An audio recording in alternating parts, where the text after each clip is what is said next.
नमस्कार साथियों, आपका अपने YouTube चैनल में स्वागत है। आगे बढ़ने से पहले चैनल को सब्सक्राइब कीजिए। इसके साथ बात करते हैं पहले प्रश्न की।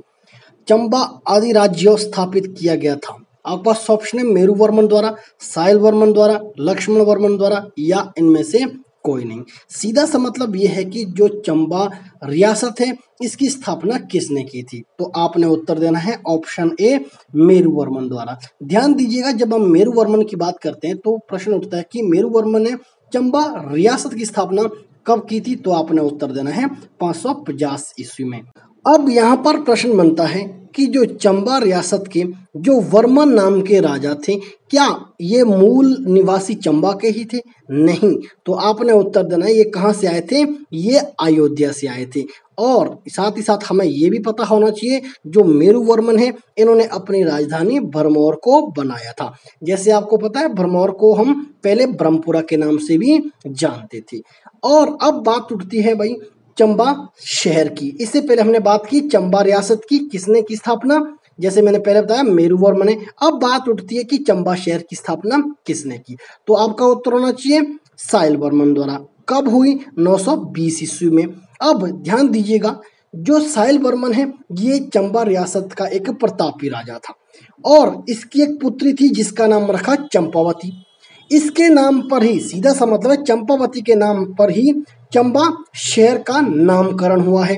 और एक बात यहाँ पर और बताना चाहूँगा, जो साहिल वर्मन है इनकी पत्नी का नाम था नैना, जिनके बलिदान के लिए एक मेला आयोजित किया जाता है, उसका नाम है सुई का मेला। ध्यान दीजिएगा, सुई का मेला ऐसा मेला है जहाँ पर केवल स्त्रियाँ और बच्चे ही भाग ले सकते हैं। सीधा सा मतलब है इस मेले में पुरुष भाग नहीं लेते हैं। इसके साथ ऑप्शन की तरफ रुख करते हैं ताकि हमारा प्रश्न अच्छे से कवर हो सके। बात करते हैं लक्ष्मण सिंह की। ध्यान दीजिएगा, जो लक्ष्मण सिंह है ये 1935 में चंबा का राजा बना और इसे चंबा का अंतिम राजा के रूप में देखा जाता है। और हमें ये भी पता होना चाहिए कि चंबा रियासत को 15 अप्रैल 1948 में हिमाचल प्रदेश में इसी राज्य ने मिलाया था। आपने मुझे कमेंट बॉक्स में बताना है कि जब हिमाचल प्रदेश का गठन हुआ उस दौरान हिमाचल प्रदेश में कितने जिलों को मिलाया गया था। इसके साथ अगले प्रश्न की ओर रुख करते हैं। किस दिल्ली सुल्तान ने 1337 एडी में कांगड़ा किले को जीता था? आपके पास ऑप्शन है अलाउद्दीन खिलजी, मोहम्मद बिन तुगलक, फिरोज शाह तुगलक और इब्राहिम लोधी। इसका सही उत्तर होगा ऑप्शन बी मोहम्मद बिन तुगलक। ध्यान दीजिएगा, जब हम मोहम्मद बिन तुगलक की बात करते हैं, सबसे पहले अगर हम मोहम्मद बिन तुगलक को इतिहास में देखते हैं, इसको मूर्ख विद्वान के नाम से भी जानते हैं। ध्यान दीजिए, जब मोहम्मद बिन तुगलक ने कांगड़ा किले पर, सीधा सा मतलब है नगर कोट पर जब इन्होंने अटैक किया, उस समय कांगड़ा का राजा कौन था, तो आपने उत्तर देना है पृथ्वीचंद। सीधा सा मतलब है पृथ्वीचंद को मोहम्मद बिन तुगलक ने 1337 ईस्वी में हराकर कांगड़ा किले को लूटा था। इसके साथ ऑप्शन की तरफ रुख करते हैं। बात करते हैं फिरोज शाह तुगलक। फिरोज शाह तुगलक 1365 ईस्वी में कांगड़ा में आया था और कांगड़ा के कांगड़ा किले पर अटैक किया था। जब मैं कांगड़ा किले की बात करता हूं तो आपको समझ जाना चाहिए मैं नगर कोट किले की बात कर रहा हूं। ध्यान दीजिएगा, कहा जाता है फिरोज शाह तुगलक ने नगर कोट किले पर इतना लूटपाट नहीं किया, पर ये नगर कोट से ज्वालामुखी मंदिर गया और वहां से इसने 1300 पुस्तकें ले गई। सबसे पहले समझते हैं जो 1300 पुस्तकें थी वो किस भाषा में लिखी थी, वो संस्कृत भाषा में लिखी थी। जब फिरोज शाह तुगलक ने ज्वाला जी से 1300 पुस्तकें लिखी, बाद में इन संस्कृत की पुस्तकों को फारसी भाषा में परिवर्तित किया या अनुवाद किया। तो अब यहाँ पर प्रश्न उठता है कि किसने फारसी भाषा में अनुवाद किया, तो आपने उत्तर देना है अज्जुद्दीन खालिद खानी ने। और जैसे ये सभी पुस्तकें फारसी में अनुवाद हुई, उसके बाद इन पुस्तकों को तुजुक ए फिरोजशाही के नाम से जाना गया। इतना हमें इस प्रश्न के बारे में पता होना चाहिए, एग्जाम की दृष्टिकोण से महत्वपूर्ण है। आशा करता हूं कि आपने अभी तक मेरे इस YouTube चैनल को सब्सक्राइब, वीडियो को लाइक, शेयर और कमेंट भी कर दिया होगा। इसके साथ अगले प्रश्न की ओर रुख करते हैं। मुलाकात की थी? आपके पास ऑप्शन है लॉर्ड विलियम वेंकिट, लॉर्ड कैनिंग, लॉर्ड एमर्स्ट, इनमें से कोई नहीं। इसका सही उत्तर है ऑप्शन सी लॉर्ड एमर्स्ट। ध्यान दीजिएगा, जो लॉर्ड एमर्स्ट है ये पहली बार शिमला 1827 ईस्वी में आए थे। और यह प्रश्न बनता है कि जब आकर ये कहाँ रुके थे, तो आपने उत्तर देना है कैनेडी हाउस। ध्यान दीजिएगा, अब ये कैनेडी हाउस कब बना था, ये 1822 ईस्वी में बनकर तैयार हुआ था। आपकी जानकारी के लिए बता दूं, ये हिमाचल प्रदेश का पहला पक्का मकान था। आप यूं भी कह सकते हैं, आप ये शिमला का पक्का मकान था। अब ध्यान दीजिएगा भाई, ये पक्का मकान बनाया किसने, तो आपने उत्तर देना है लॉर्ड कैनेडी ने। और इसके बारे में हमें ये भी पता होना चाहिए, जो लॉर्ड एमस्टस था, इसने शब्द कहे थे कुछ शिमला में बैठकर। क्या कहा था, सुन लीजिए गौर से। मैं और चीन का राजा आदि मानव जाति पर राज करते हैं, फिर भी हमें नाश्ते का समय मिल जाता है। अब प्रश्न बनता है ये कब कहे थे, तो आपने उत्तर देना है 1827 ईस्वी में कहे थे। कहाँ पर बैठ के कहे थे, शिमला में बैठकर कहे थे। इस प्रश्न के बारे में इतना पता होना चाहिए। इसके साथ अगले प्रश्न की तरफ रुख करते हैं। किस वर्ष हिमाचल प्रदेश भाग सी राज्य बना? आपके पास ऑप्शन है 1948, 1950, 1951 और 1956। इसका सही उत्तर है ऑप्शन सी 1951। ध्यान दीजिएगा, 1951 में हिमाचल प्रदेश को सी स्टेट अर्थात गौ श्रेणी का राज्य घोषित किया गया। अगर हम इसी क्रम में देखते हैं 1951 में और क्या हुआ था। ध्यान दीजिएगा, 1951 में हिमाचल प्रदेश में कुछ क्षेत्रों में चुनाव भी हुए थे।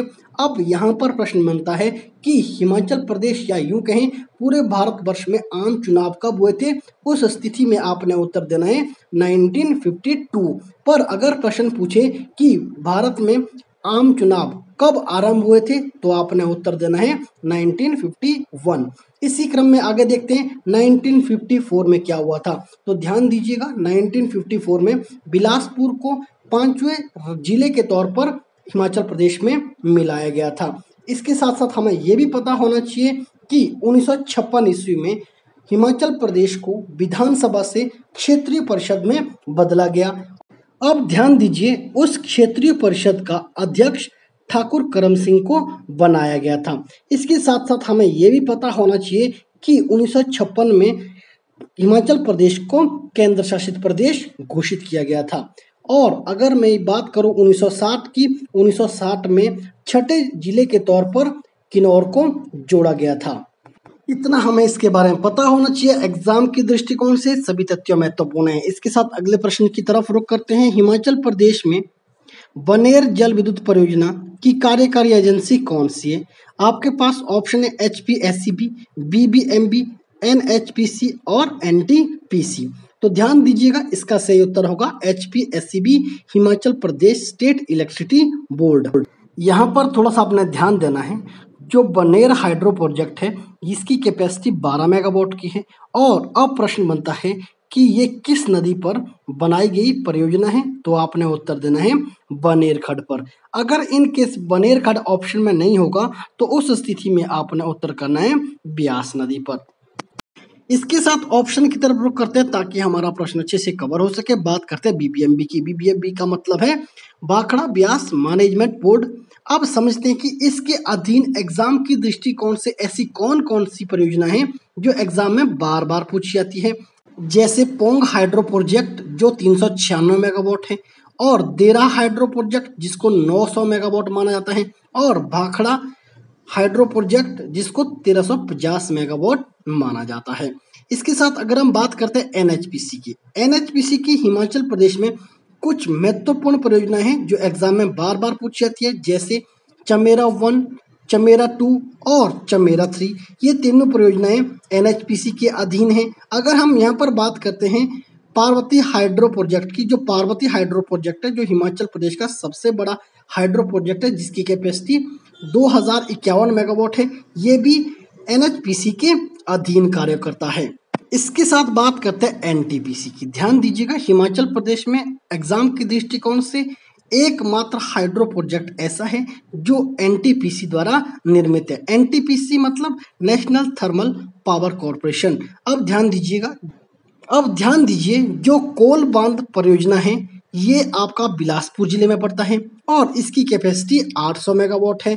ध्यान दीजिएगा, कई बार प्रश्न बनता है कि ये किसकी सहायता से बना हाइड्रो प्रोजेक्ट है, तो आपने उस स्थिति में उत्तर देना है रूस की सहायता से बना हाइड्रो प्रोजेक्ट है।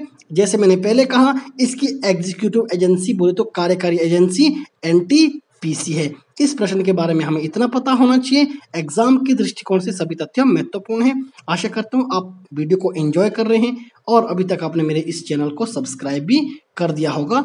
इसके साथ अगला प्रश्न देखते हैं। हिमाचल प्रदेश में किस जगह पर CSIR कॉम्प्लेक्स स्थित है?